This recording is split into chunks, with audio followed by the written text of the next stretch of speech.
The donor advised fund is just another thing that we have to meet our donors at as far as how they give. We may not like all the aspects to it, but it is a bucket that donors are moving their funds into, and it's a bucket we have to know how to deal with.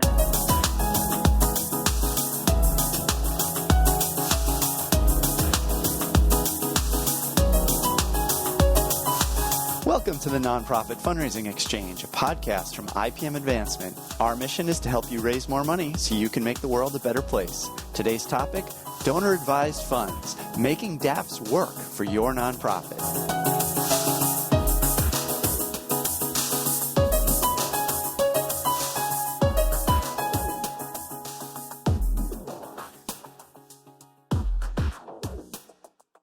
Hi, I'm Rich Frazier, Senior Consultant for IPM Advancement, and I'm here with Dr. Colton Strasser and Alan Knobloch. And today we're talking about donor-advised funds on the Nonprofit Fundraising Exchange. Hi, my name is Dr. Colton Strasser. I'm a consultant for IPM, having a background in community foundations, fundraising for nonprofits, and research and evaluation. Hi, I'm Alan Knobloch. I'm also a consultant with IPM and have over 30 years as a nonprofit executive working anywhere from events to principal gift manager for multiple sectors organizations. Thank you, Colton. Thank you, Alan. And we're happy to have you both on the podcast today. So today we are talking about donor-advised funds. So donor-advised funds are not new, right? They've been around since around the 1930s. And typically they had been housed in community foundations and Jewish federations. National donor-advised funds or national charities emerged in the 1990s. And they became really popular because of changes to the tax law. So in the Tax Cuts and Jobs Act in 2017, it went into effect in January 1 of 2018, and it really doubled the standard deduction for single and joint tax filers. So what does that mean? It means that there was less incentive to make charitable contributions that were tax deductible. So a lot of Americans opted to give to donor-advised funds instead. So that increased the number of donor-advised funds that are floating around out there and increased the number of gifts coming from donor-advised funds. And as such, now there's a lot of confusion in the fundraising world about donor-advised funds and what do we do with them. Let's start, though, with the advantages of donor-advised funds for the donors. What are those advantages? I would say some advantages are the simplicity of being able to set those funds up directly from the funds that they already have. In speaking about corporate organizations, speaking about community foundations, it's somewhat similar. I think a perceived greater control than other planned gift vehicles in that they can make choices as far as where those funds go, depending upon their changing values and interests. Some of the advantages of DAFs are really focused on donor preference. One of them being donors can sort of create a giving vehicle or use DAFs as a giving vehicle to either supplement their other giving, to more focus in on their giving, providing them an opportunity to, select nonprofits over the years that, sort of meet their standards for a charitable, contribution. Another with, we live in a globalized world now. When donor advised funds were created in the 1930s, and about then, it was a local giving effort. A lot of people didn't send money across states. They didn't send money around the world. And now that we're ever more connected, some community foundations, donor advised funds still work with donors that give locally, while some other opportunities through different types of donor advised funds help individuals give internationally or give to national nonprofits or, give to a nonprofit in, other states or communities or countries. And so that provides a unique opportunity for donors to really put their money where their passion is, whether that's down the street on Main Street or whether that's somewhere else in the world. And there's opportunities to do that as well. As a former gift planning officer, before corporate donor advised funds were established, most people had to direct their appreciated, stocks and investment portfolios into charitable remainder trusts or different types of trust vehicles, which were just a bit more complicated and a little less flexible than some of these. So I think that was recognized by the professional planner community, and so they've stepped in to fill that void. Yeah, and I was going to go there because donor advised funds are more likely than many smaller nonprofits to be able to accept some of those more complex gifts. So that's got to be an advantage. Not to mention the charitable deduction part of it, because if I can put a larger amount into a donor advised fund right now and take a tax deduction up front, I get that tax deduction. Colton, you had something else. I think with donor advised funds, they've also become more accessible to the everyday donor. Many community foundations have an entry level that a donor advised needs to be created at, whether it's 15,000, 50,000. They all have their different standards for creating one. But now there are even mobile apps out there where you can contribute $25 a month to a donor. Right. And so that's a unique opportunity as well, that it's really encouraging everyone to give. And sometimes you wait for the right opportunity to come along. And that's what a donor advised fund allows you to do is, really put your assets into that advised fund. And if something you're passionate about happens, next week or in a couple of years, you can potentially use that fund to support a cause when and where you decide to do so. And that's a really good point. So donor advised funds sort of encourage philanthropy then. As you said, some of that entryway, that gateway into creating a donor advised fund is getting easier. Some employers are even allowing payroll deductions into DAFs right now for charitable giving.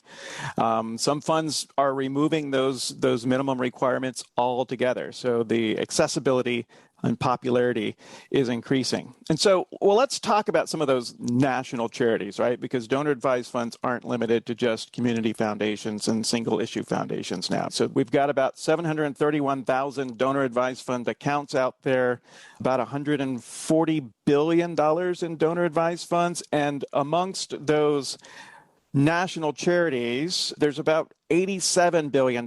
So I'm talking about organizations like Fidelity or Schwab, all sorts of organizations that are sort of privatizing philanthropy in the name of capitalism.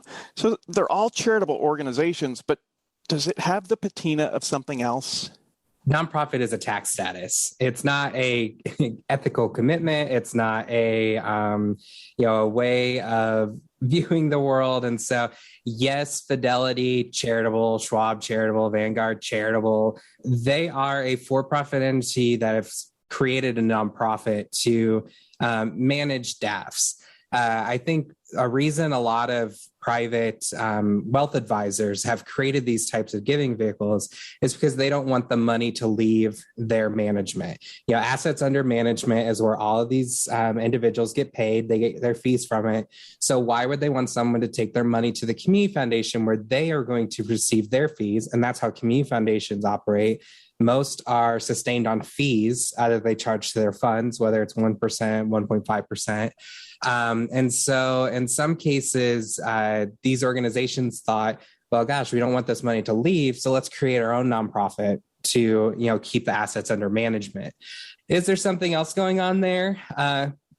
Yes and no. I think from a profit standpoint, it makes good business sense, but our financial advisors, philanthropic advisors, those are two different skill sets. And, I'm not necessarily sure having those under the same roof makes sense for ethical business. It's one of the challenges that many a nonprofit professional is currently debating and wondering, why, what's in it for them is, the question. Mm-hmm. I completely agree with what Colton is saying as far as the motivations for that. I have sat in front of donors and advisors pre-donor advised fund days and watched those challenges make gifts go away. So my bias is to completely agreeing with Colton that that profit motive is what drove those organizations to create those funds.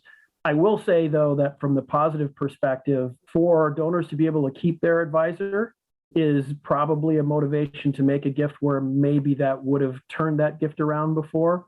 Again, my bias is more towards saying, that it's the profit motive, but that control and those relationships are important to them as well. So I would say that, those were some of the forces I would say also contributed to this growth. So I know we look at these organizations with a little bit of suspect, but the fact is that donor advised funds are outperforming private foundations, right? So they're giving above 20% for every recorded year. So there's a lot of philanthropy happening. Yeah, I think donor advised funds are definitely a great alternative to a private foundation. They are less work, less paperwork, and someone else is managing the assets. If you start a private foundation, you have to create the asset management plan, you have to incorporate, you have to report.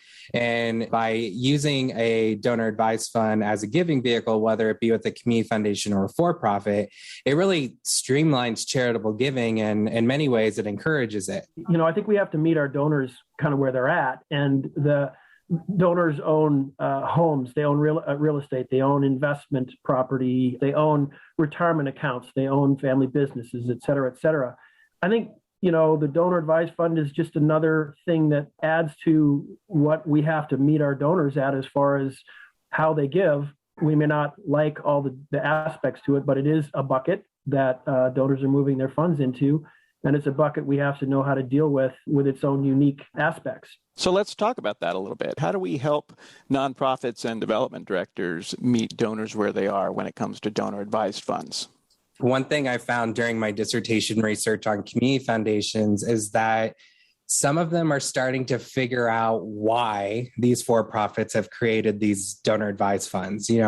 If a company is paid with assets under management, they get a percentage of that. Community foundations or any nonprofit really can create an account with that company. So one thing I saw a community foundation doing that was really unique is individuals wanted to make a philanthropic contribution to the community foundation. They believed in its work. They wanted to support it, but they also wanted to keep their advisor. So what they did is they created an investment program where, if you're currently at Bob's Financial Services, the community foundation would go there, create an account with Bob, and they would do an interfund transfer rather than sending the money away. Bob's still got to keep his client, got to work with them still, and the client could make contributions to that donor advised fund or field of interest fund. So nonprofit organizations can do the same thing. They can, if they have a donor that has, assets with a certain advisor and they want to keep it there, the organization can create an account and just transfer the money into that account. That's theirs. It's their money. But for them, what really worked out was the financial advisors were more on board with that, of course. They're basically saying, hey, if we create an account with you, transfer money into it and keep it there for our endowment, it's our money, but it stays with you. Are you willing to maybe talk to more of your clients about making gifts to the community foundation? And they thought, oh, that's a pretty good idea. Yeah, they still get their assets under management percentage, whatever it is their financial advisor would normally take. It stays there and then it goes for a charitable use. So that was a real big selling point that I think is probably going to gain some traction. It's a little more work on the foundation's part, but if they want the money, they sometimes got to do a couple hoops they need to jump through in order to get that. Alan, do you want to weigh in here? I had many donor advised funds, donors in my portfolio in several sectors of nonprofits I worked for. So they were just like anybody else, brought them for tours of the hospital and engaged with them. And so from nonprofits perspective, it's just another bucket. Treat them really with what your mission does. Don't dwell on the fact that it's coming from that source. And you'll continue to get gifts year over year, which I was fortunate enough to do with most of mine. One caveat I will say, what has happened more often than not, or often enough, was tracking those gifts to the donor. They come in from a brokerage, and the brokerage can be one of your best donors because they have lots of money credited from their checks that go into your system. And I've had a couple of kind of bad stories to talk about when you do donor recognition and those gifts don't appear. That's my only caveat for nonprofits, is to make sure that you figure out your system and you have a protocol in place to make sure that those donors who are soft credited are actually found when you go to do outreach and recognition. So this is a silly question, but isn't that as simple as just asking Fidelity, oh, hey, who should we credit for this gift? Who do we thank for this gift? You would think. I've received checks where it has multiple people in the memo.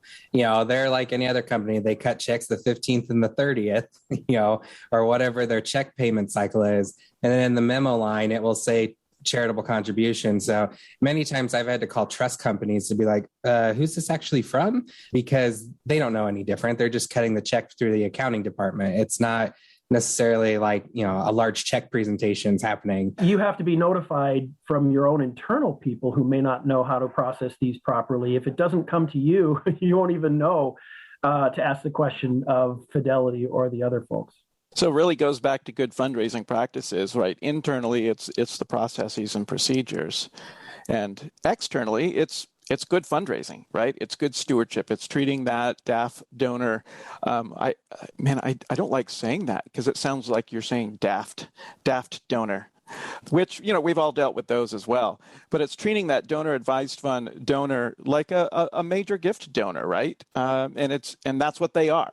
I admit that my limited experience with donor advised fund donors has been in the context of a capital campaign. And we know that we're going to solicit somebody and they've already indicated that, hey, we're going to give this out of our donor advised fund. So, Alan, to your point then, the checks that come in from the Fidelities of the world and they don't have a donor's name attached, are they required to let the nonprofit know who's responsible for that gift? They're not required. Donors don't have to tell the nonprofit that, and that can be one of the negatives for these. I think the other negative kind of associated somewhat with that, I think we'd be falling all of ourselves thrilled with the growth in donor advised funds if there was a required distribution attached to them, because I think that's a lot of money that's there that maybe wouldn't have flowed into other planned gift vehicles because of their complications. But then again, the other side to that is, like you just mentioned, that anonymity prevents us from being able to cultivate and steward and upgrade those donors. Right. But if there is anonymity involved, then that's usually at the request of the donor. Yes? Yes. I believe that donor advised funds were created somewhat as a firewall between donors and nonprofits, wealthy individuals in particular, to prevent them from being asked 1 million times a year to make a contribution. And so donor advised funds are a giving vehicle. They're not they're not a independent foundation. They're not a thing. And so right. You want to know how you want to get donor advised fund gifts? Work with donors. You can't solicit DAFs. Like, they're not living human beings. So everyone's like, get DAF money. I'm like, no, you just got to work with major donors.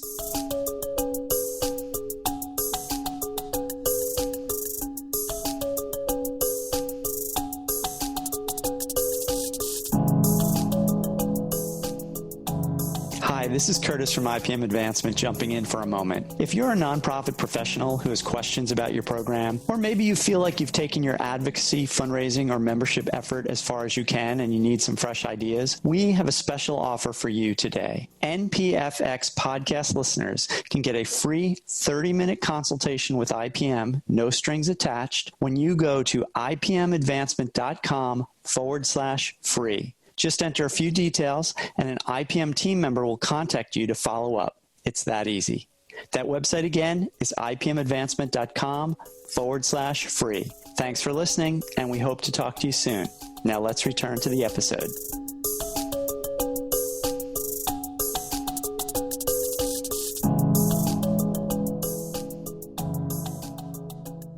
So let's talk about distribution requirements. One of the criticisms we hear about donor advised funds is the lack of that minimum distribution. But as we mentioned earlier, they're still outperforming private foundations. So should this even be a concern? Well, it depends what data you look at. Let's go there. Here comes the data nerd in. There's some reports out there that say DAFs distribute 20% or, whatever. In some cases, I think many folks do use DAFs as a pass-through fund. They put the money in, it goes back out. It's sometimes cleaner for tax purposes to have it do that. The other thing is private foundations, some of them have a very large distribution rate, while some of them don't. In some research I did recently for an organization, we found out of a certain number of private foundations, they had carried over about $150 million in deferred grants, which essentially means Their 5% rate was you're supposed to spend this much. They did not. And so they still had to distribute that 5%, but it carries over. So, we looked at 20 foundations and found 150 million that hadn't been spent yet.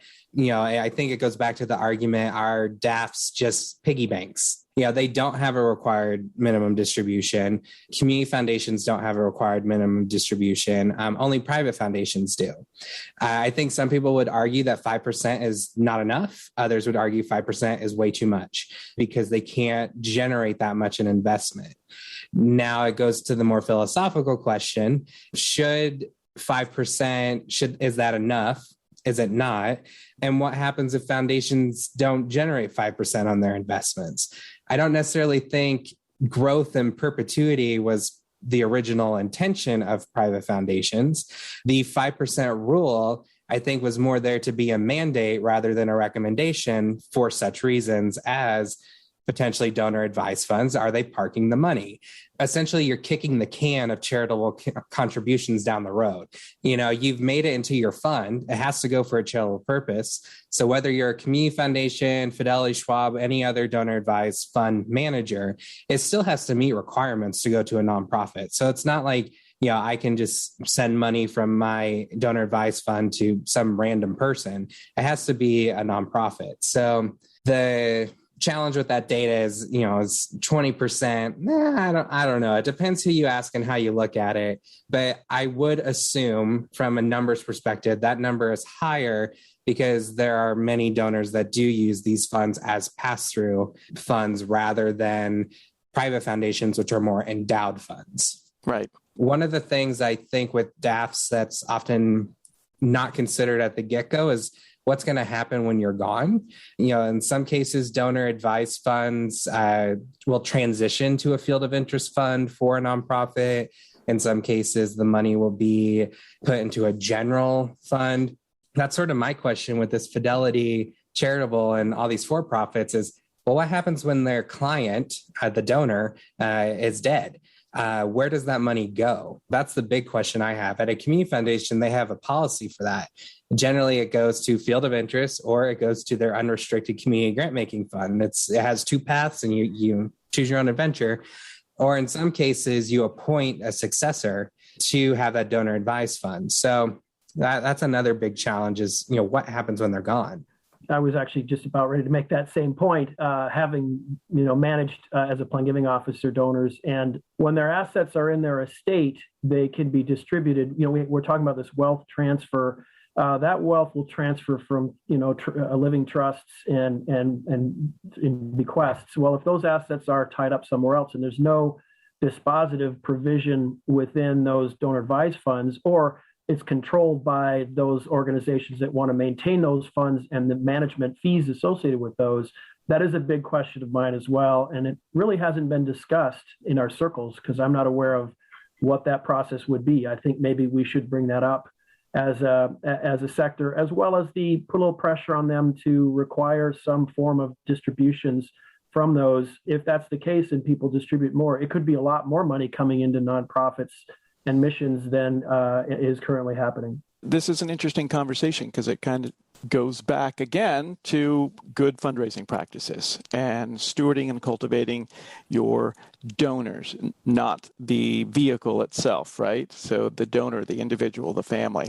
And, some of the research that I've done indicates that a donor advised fund can be a signal that charitable giving is a family affair. So if one of your donors is giving through a donor advised fund, keep that in mind and perhaps inquire about that. And maybe there are opportunities to involve the family and to build in that succession plan wherever they have their donor advised fund set up.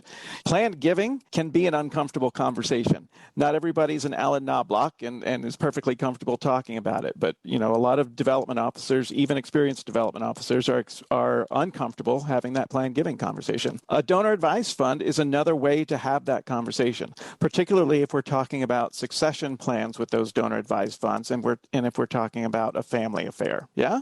Completely agree. Yeah. And I'm sure there are donor advised funds out there that the families do use. I've come across some where they really have had a wonderful for lack of a better term, altruistic motivation, where the family has talked about plans and the kids got an opportunity to kind of quote invest their donations where they would like to. And I've had the good fortune to sit in the room on a couple of occasions and kind of pitch my organization and the family's involvement within it, which is kind of fun, a little stressful, but kind of fun. So it'd be nice to have that opportunity within the donor advised fund world on the corporate side to be able to either, talk to them about how that might resume after they're gone, if those funds can continue on, or if they can make provisions for those funds to be emptied into the nonprofits that they supported before. Right.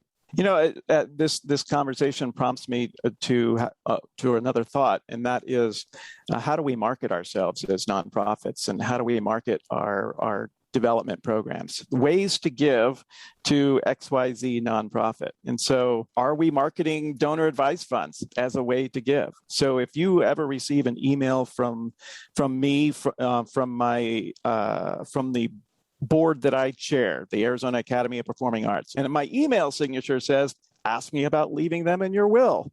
So, it's a way that we market, and that's the easiest way, of course, to market a planned giving program.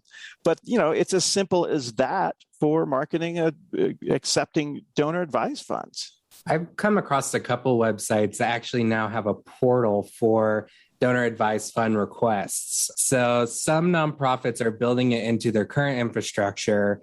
I think just mentioning that you can take a Daft contribution, a donor advised fund, when it leaves, it comes out as a grant, essentially for accounting purposes. So like we've mentioned before, a donor advised fund is just a giving vehicle. It's not like a living entity. And so generally speaking, major donors are more likely to have a donor advised fund.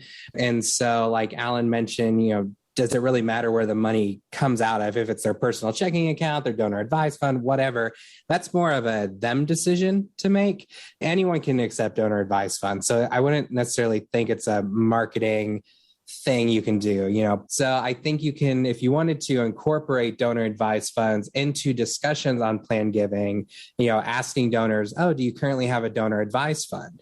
And they're like, oh yeah, I have one of those. Well, great. That could be a potential planned gift through a bequest. Alan, you want to add to that? Rule number one in fundraising, you don't get if you don't ask. And so, if I literally have had people call me when I was doing pure planned giving, where they would say, do you accept bequests? And I would kind of, on the other end of the phone, roll my eyes back and go, isn't that obvious? But apparently it's not. So I think if we put, donor advised funds in our materials, that may cause someone to think along those lines, and it may be an advantage to your organization to have done that. Okay, so here's what we've established. There are advantages to the donor for donor advised funds. Yes, the donor advised funds are vehicles. They're not people. That as fundraisers, we're still responsible for good old-fashioned fundraising and stewarding and cultivating our donors. Is there any disadvantage to nonprofits? Is there any disadvantage to donors of donor advised funds? Is shadow philanthropy a real thing? So part of the challenge with DAFs, and I think the nonprofit argument, is, well, we can't steward them or we can't reach out to them. And part of me thinks that's kind of the reason a DAF exists. Some donors receive hundreds of solicitations a year from organizations that they've either have given to, have heard of, or have never heard of.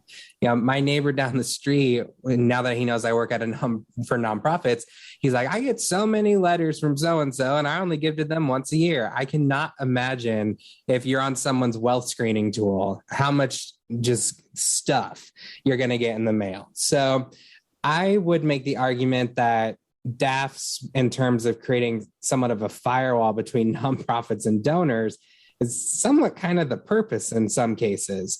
And I've seen state associations complain about DAFs. I have found that many smaller nonprofits are complaining about donor advised funds and how they should invest more in nonprofits.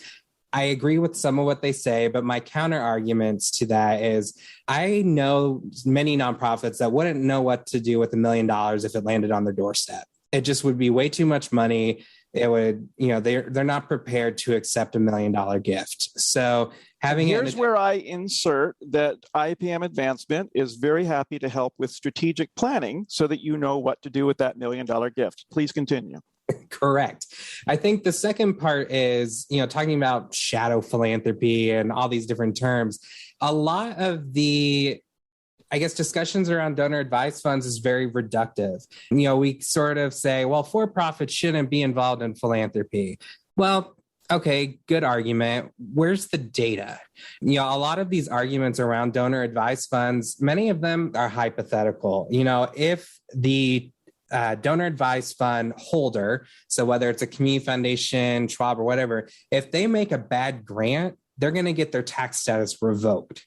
Yes, there are some cases out there that donors have sent money to not so great organizations that may not have wonderful charitable missions.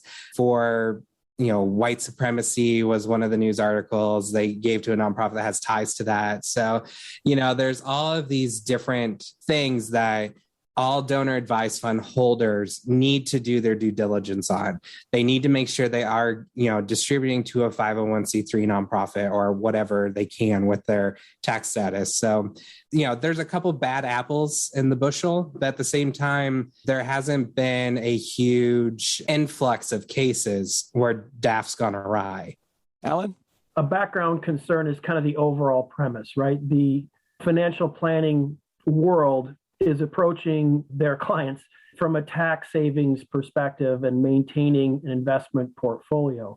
We're approaching them from a philanthropic context of, hey, these might have tax benefits, but ultimately they do good in the community, and best gifts like this are ones that approach it from that direction. Not a criticism of the financial planning industry, but I can go back to many examples, actually.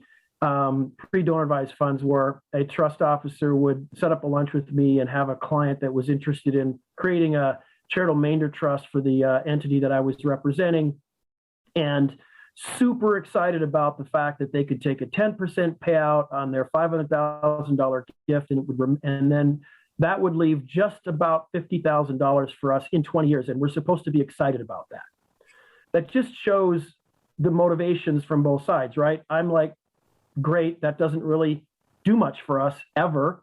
That does a great service to your client, but that doesn't, we don't get excited about that in the nonprofit world. And that's just kind of an overall sense of why I feel like these came up. One of the reasons these things came up is they're easier for them. They can move their clients' money into them. And, to me, the main issue that we need to accomplish is some form of pushing this out to nonprofits. If that's the case, I think they're wonderful. So, and I want to follow that up with just going back to good old-fashioned fundraising. So, and this goes back to your comment about it, the Dafs being a firewall between nonprofits and donors, Colton. A good donor is always going to be connected to the nonprofits that they support. A donor advised fund is not going to stop that nonprofit from reaching out to that donor and cultivating and stewarding them. So if we're practicing good fundraising, if we're practicing good cultivation and good stewardship, that donor advised fund just becomes another tool for your donor. And maybe it makes it easier for your donor to give, but it still benefits your organization, whether it sits in Fidelity or Schwab or it sits in a community foundation. Yes? I have had very good relationships with donors using a Daft to support the organization that I've represented. So I just would love to see organizations have more of that. I just think overall that there's money there, and there are people and donors out there who want to accomplish good and are using them appropriately. We just need to use our good fundraising tactics, as you say, Rich, to communicate with them and tell them that that's how this process works best. Yeah. Donor advised funds aren't like these magical unicorns of philanthropy. They've been around for a long time. Like, more people care about them now, and we're talking more about them, which is great. But donor advised funds and pretty much haven't changed in the last 50 plus years. Rarely would I see a nonprofit get a donor advised fund gift out of the blue. It just doesn't happen. I'm connected with a couple of the organizations that have received money from Mackenzie Scott, and that showed up out of the blue. They had like a week's notice. They couldn't tell anyone that they were getting the gift, and then they got the gift. I would hope that for every nonprofit listening, that they will get a large chunk of change. It just shows up magically. But like you mentioned, it's basic fundraising. Are they the linkage ability and interests that many of us know? Are they connected to your organization? Do they have the ability to give? Are they even interested in giving to the particular thing you're talking about? So I would say with donor advised funds, they're there, they exist, they've existed forever. But now that financial advisors are offering them, they've become more popular because not everyone walks into the community foundation looking for, financial advice. But when they're meeting with their financial advisor, I've seen the little advertisements, it's listed on all of their different services that we can offer. So I think it might be a good thing. Financial advisors are having, I think, conversations about charitable giving, and whether that money stays within the Fidelity or Schwab family or Vanguard, whoever else we can call out on for-profit DAFs. It might be a good thing that we're having more of these conversations, making more philanthropic contributions. And so that might be an argument for this type of work. I think donor advised funds, when they were just with community foundations, were kind of like one of those best kept secrets in philanthropy. And now it's an accessible tool now. Two thoughts, and then I'm going to wrap us up. Number one, if you've got a good sized Fidelity and or Schwab office in your neighborhood, put them on your board of directors. And if Fidelity and Schwab et al. Are making money off of assets under management, put them on your prospect list. That's what I would do with this information. So our job here at the Nonprofit Fundraising Exchange, we want to be informative, we want to be additive, we want to help fundraisers and philanthropists understand the world around them a little bit better. So there's no judgment on any of this. We're just trying to get that conversation out there. And so our advice then is to educate yourself, right? So it's not really a question of we can't steward them. Maybe it's a question of we need to understand them a little bit better and keep practicing good fundraising. So Colton, Alan, give us your final thoughts here. I would just simply say, as we were talking a few minutes ago, that promote them, make them part of your outreach to your donors so that they see that as another bucket that they can add your organization to. And do your due diligence internally. Talk to the folks who process gifts and make sure you understand how those come into your organization so you don't miss an opportunity to put that, if it's a new donor, into a portfolio of someone to be brought into the organization and build a relationship with, because that will be very rewarding to the organization. Those would be my two main takeaways. For me, my sort of background and specializations in community foundations. And so as they're looking to engage potentially more donors, think about what that one foundation I mentioned earlier did, where they essentially created investment accounts with the current, advisor. Also, the other thing is, Rich, you mentioned educate yourself on donor advised funds and all these other things. And my advice also is to educate others. And so many community foundations have started doing professional advisors seminars. Professional advisors need continuing education.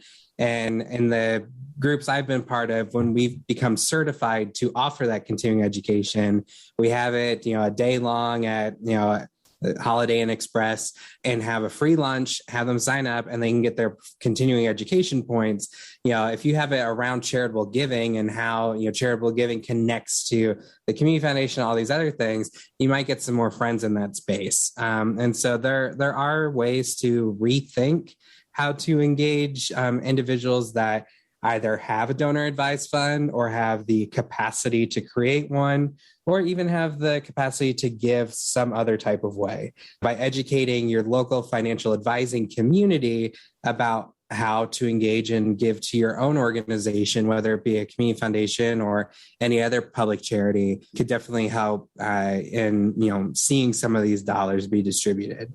Great advice. Thank you. So this was a really great conversation today. I appreciate both of you, Dr. Colton Strasser and Alan Knobloch, CFRE. Thank you for your insights and your expertise, and thanks for joining us on the Nonprofit Fundraising Exchange. That wraps up our conversation about donor-advised funds. Thanks to our panel, Rich Frazier, Colton Strasser, and Alan Knobloch for their wisdom and advice today. If you'd like to learn more about our panel members, we'll include that information in the show notes. If you like this episode, we would love your help spreading the word. First, please subscribe in Apple Podcasts, Spotify, Google Podcasts, or your favorite podcast app so you will always know when a new episode is released. Second, forward the episodes you like to friends and colleagues or share them on social media. Word of mouth is one of the best ways you can help us reach more nonprofit professionals like yourself. And if you're an Apple Podcast listener, please leave us a review. Positive reviews are how many listeners decide whether or not to try out a new podcast. We appreciate your help. For back episodes and more resources like white papers, infographics, and blog articles, please visit the free IPM Advancement Nonprofit Resource Library at ipmadvancement.com/resources. Thanks for listening, and we'll see you next time.